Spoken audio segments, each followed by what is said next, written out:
নির্বাচনে election engineering হয়নি বলে মন্তব্য করেছেন ট্রান্সপারেন্সি ইন্টারন্যাশনাল বাংলাদেশ এর নির্বাহী পরিচালক ডক্টর ইফতেখারুজ্জামান। বলেন, নির্বাচন সুষ্ঠু, গ্রহণযোগ্য ও অন্তর্ভুক্তিমূলক হয়েছে। সকালে রাজধানীর ধানমন্ডিতে ত্রয়োদশ সংসদ নির্বাচন নিয়ে সংবাদ সম্মেলনে তিনি কথা বলেন। ইফতেখারুজ্জামান বলেন, পর্যবেক্ষণ করা ৭০টি আসনের মধ্যে ২১% আসনে এক বা একাধিক জাল ভোট পরিলক্ষিত হয়েছে, যা সামগ্রিক জাল ভোটের হার নয়। সাকিবুর রহমানকে সঙ্গে নিয়ে আরও জানাচ্ছেন আর বাদল।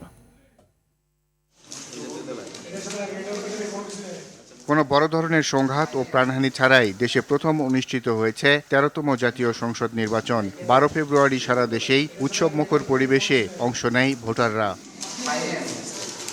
ত্রয়োদশ জাতীয় সংসদ নির্বাচনে অনিয়ম ও হলফনামা ভিত্তিক পর্যবেক্ষণ নিয়ে গবেষণাপত্র প্রকাশ করে টিআইবি। যেহেতু নির্বাচন শেষ হয়ে নির্বাচনের দিন থেকে শুরু করে এখন পর্যন্ত রাজনৈতিক দলগুলোর ইলেকশন ইঞ্জিনিয়ারিং নিয়ে যে অভিযোগ ছিল তার বাস্তবতা নিয়ে প্রশ্ন ছিল গণমাধ্যম কর্মীদের। মোটামুটিভাবে গ্রহণযোগ্য, সুষ্ঠু, নিরপেক্ষ, অংশগ্রহণমূলক, প্রতিযোগিতামূলক, অন্তর্ভুক্তিমূলক নির্বাচন হয়েছে। এখানে নির্বাচন ইঞ্জিনিয়ারিং ঠিক এর পেছনে ইঞ্জিনিয়ারিং যদি থাকে সেটি অন্য বিষয় হতে পারে। আমাদের বিবেচনায় এরকম কোনো উপাদান পাইনি যেটাকে ইঞ্জিনিয়ারিং বলা যেতে পারে। তবে অর্থ, পেশিশক্তি, ধর্ম ও পুরুষতান্ত্রিকতার প্রভাবে নির্বাচনে সমান প্রতিযোগিতার পরিবেশ ছিল না বলে জানান তিনি।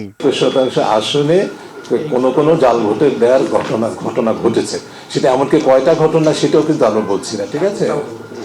এটা তবে উল্লেখযোগ্য, ঠিক আছে। এটাকে এভাবে ঢালাভাবে আপনারা please, thank you for raising it, কিন্তু আপনারা রেজ করার কারণে আশা করি এটা রিপোর্টেড হবে না বিকৃতভাবে, এভাবে বলাটা ঠিক নয়। তিনি বলেন, নির্বাচিত সদস্যদের গড় বয়স ৫৯ বছর। পাশাপাশি এই নির্বাচনে প্রথমবার সংসদে যাওয়ার সুযোগ হয়েছে ২০৯ জনের।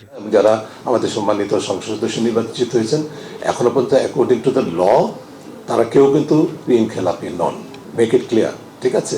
কিন্তু ঋণগ্রস্ত, সেটা ব্যাংকের সাথে যোগ সাজস করে হোক, আদালতের বা আইনের ফাঁক ফোকরের সুযোগ নিয়ে আদালতের নির্দেশের কারণে হোক, তারা কিন্তু ঋণ খেলাপিটা তারা সরিয়ে ফেলতে পেরেছে। এদিকে আওয়ামী লীগের নির্বাচন বয়কট ও প্রতিহতের ঘোষণা দেয় তাদের বাদ দিয়ে নির্বাচনকে অন্তর্ভুক্তিমূলক হিসেবে উল্লেখ করেন টিআইবির নির্বাহী পরিচালক। রাজনীতিতে আসার পিছনে যে ক্যাপিটালটা কাজ করে সেটা যদি মানি হয় তাহলে হচ্ছে সেটা কতটুকু সঠিক সেটা বিবেচনা দাবি রাখে গণতান্ত্রিক দৃষ্টিভঙ্গি থেকে।